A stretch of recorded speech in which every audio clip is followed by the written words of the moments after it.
Welcome to this episode of Toy Talk. Today, the subject is going to be Star Trek. Now, I know a lot of people out there are Star Trek fans, and I'm a fan as well, but I wouldn't call myself a Trekkie. I'm not a huge fan of Star Trek. What I'm a fan of, although I do watch Star Trek, especially The Next Generation sometimes, are the toys, and especially the figures. And in the early 90s, there's a company that was predominantly making the toys for Star Trek, especially, like I said, for the Next Generation when it started in that time period. And that was Playmates Toys. I'm sure some of you are familiar with Playmates. They made a lot of great figures for Star Trek through the years of that time period. I'm not exactly sure the exact dates, but that's not important for this. So what I want to do today is show you some of those figures and a couple others as well. So first of all, here is a case that was sold. This is an action figure case. It says it holds 12 figures, which it does. It actually can hold more than that if they're skinny ones. It's got a glare on it, but hopefully you can see. And it's got the some of the cast pictured on the front. And the back is pretty much the same thing. Looks like that. So this case, when you open it up, has a plastic, actually two plastic dividers in it. I'm sure you guys have seen those before, so I'm not going to worry about showing you that. But what I do want to show you is some of the figures. So starting with the actual, main cast, you have Captain Picard. And these are very posable figures. In other words, they can stand on their own. If this was a solid surface, they're really good at standing. So that's Captain Picard. One more time, close up. And then you have Lieutenant Riker. They have sort of what I would call an action kind of grip, and that is so that they can use their phasers and tricorders and such. I have all those, but not here with me. They're stored in a different area. So that's Captain Riker, or William Riker. And then Geordi LaForge. And these are, there were several series of these figures. So this is one series, and then they had them in some different outfits as well at different times. But Geordi was, of course, one of the main characters. And Worf, Lieutenant Worf. Maybe Riker was a captain. I'm forgetting right now. But anyway, Lieutenant Worf. Here he is. And I thought they did pretty good likenesses of these characters. I don't know how well you can see that, but hopefully well enough to know that it's a pretty good likeness, actually, I think. And, they have the little compartment here on the side for the tricorder or the phaser. And like I said, they can hold all kinds of things. And you can pose their arms. They're quite posable. Here he is doing jazz hands. So, and their legs are not quite so posable. I mean, they are bendable, but not to really. That's about it. Data. Here's Data from this series, or the series. Can't see his face, it's so pale. But that's Data. Let's see if I can get him closer to the camera. See him a little better. And then Deanna Troi. Now she definitely had several different looks, this being one. There's one where she's in a turquoise kind of outfit. In fact, one of these, I don't think it was this one, I think it was the one in the turquoise, I remember back at the time was very hard to find, and that was a very sought after figure. I think now it's not quite as much, obviously, but back then, since it was much rarer, packed much fewer to a case, these Deanna Troys could be hard to find and therefore sought after, and they tended to go for a better price when you were selling them that way. So that's Deanna Troy. And then Dr. Beverly Crusher. Let's see if I can get her closer. So, you guys can't tell this maybe on the computer or watching this video, but when you look at her up close, she really does look like the actress. So I think they did a really good job.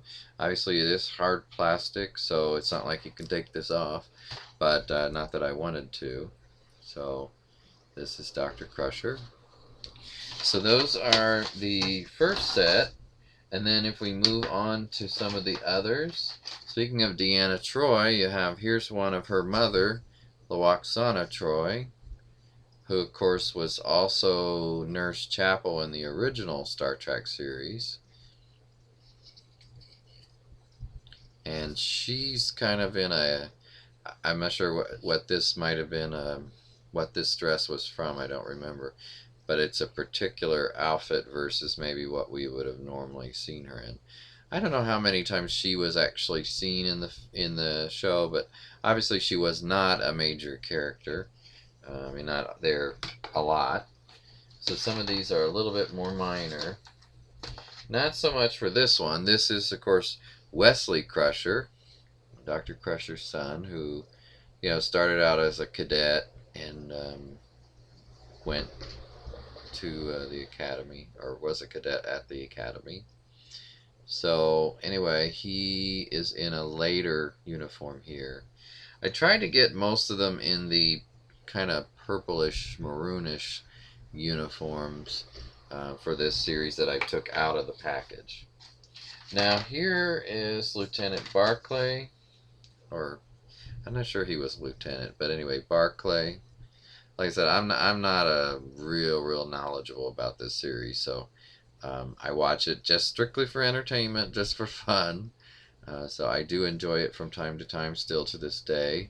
But this is Barclay, and he wasn't really involved, obviously the whole time. He came a little bit later.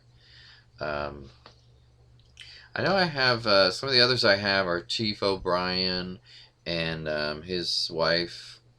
That was the Asian lady. I think it was Keiko O'Brien. I'm not sure I'm saying that right. Also, and very important to the series, was the character of Guinan, and of course that was played by Whoopi Goldberg.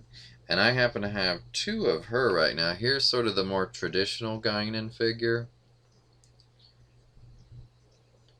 and she's got that big hat, flat top hat on.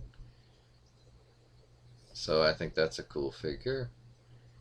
I said I really like these figures. I think they're great, and I think Playmates did an excellent job. And here's another Guinan figure with a different look. And she was on, from what I see, she was on a decent amount. But, I never would say that I watched all of them or have seen all of them. So that show was on for multiple seasons. So, I've seen some.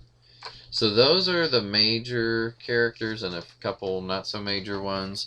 But then I have a second case that I want to show you some from, that's got some of these villains or just other alien races, such as this guy, which is the same as Worf, but obviously not on the same side. He's got quite an interesting outfit. And on the back you can see some of that. Okay, so there's that one. And of course you've got somebody representing the Borg here. I don't know if this is Locutus or Locutus. So I shouldn't try the names because I don't really know. A Ferengi, which this could be Quark, but I'm not sure. I know he was on a different series, maybe Deep Space Nine, Star Trek Deep Space Nine. So I think that's who this is. He owned the bar, or he ran the bar type place. Big cranium there, multiple parts. Here's a female of this species.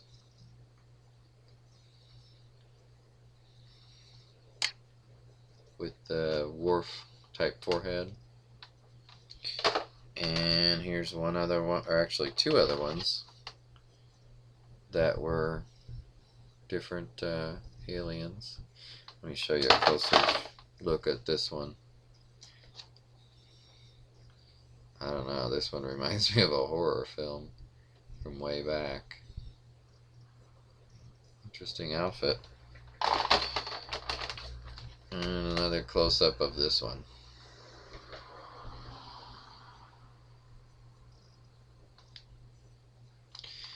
They did a really good job. I mean, when you watch a show like Face Off, you see a lot of this type of stuff get made. But yeah, I thought they did a good job demonstrating a lot of technique on the different beings. I kind of wonder if that show was done today, would they still do that, or would they rely more on computer-generated images? I don't know. Here is this guy, which I'm sure you'll recognize, especially when I show you the other version of him. This is Q. And this is when he's in the Star Trek uniform, of course. And here's when he's in a different uniform. This is sort of a judge's robe look.